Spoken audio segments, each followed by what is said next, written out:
Үй жағдайында картошка фри жасай алмасаңыз, бұл видео сізге арналады. Бүгін фри жасай алмайтындар үшін қытырлақ картоп жасаудың өте жеңіл бір нұсқасымен бөлістім. Алдымен 2-3 үлкен картошканы тазалап, жуып, осындай кәрісше сәбізге арналған ұзынша үккіштен өткізіп аламыз. Егер сіздің мұндай үккішіңіз болмаса, пышақпен майдалап ұзынша етіп турауға болады. Немесе кәдімгі үккіштен де өткізіп алсаңыз болады. Үккіштен өткізілген картошканы ыдысқа саламыз.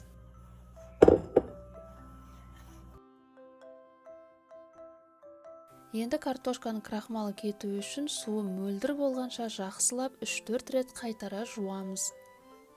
Бұл картопты қуыру кезінде бір-біріне жабысып қалмау үшін қажет.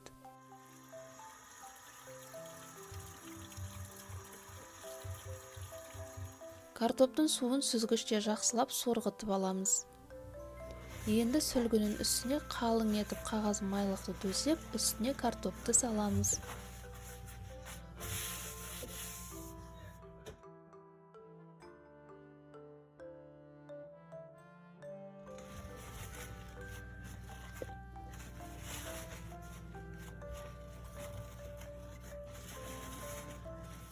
Картопты жақсылап құрғатып, қуыруға дайындаймыз.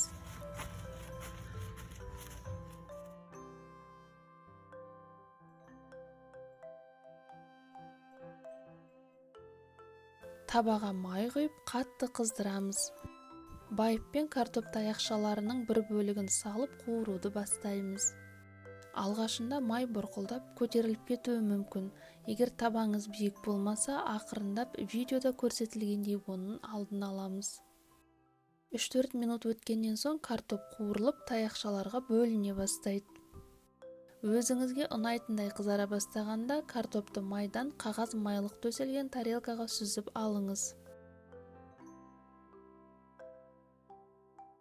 Қалған бөліктерін де дәл осылай қуырып аламыз. Мини картошка фри, яғни картошка пай, дайын. Гарнир ретінде салаттарға, картошка фриді талап ететін кез келген тағамға қоса беруге болады.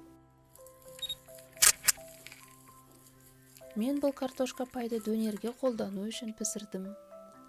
Дөнердің жасалу жолын сілтемеге өтіп көре аласыз.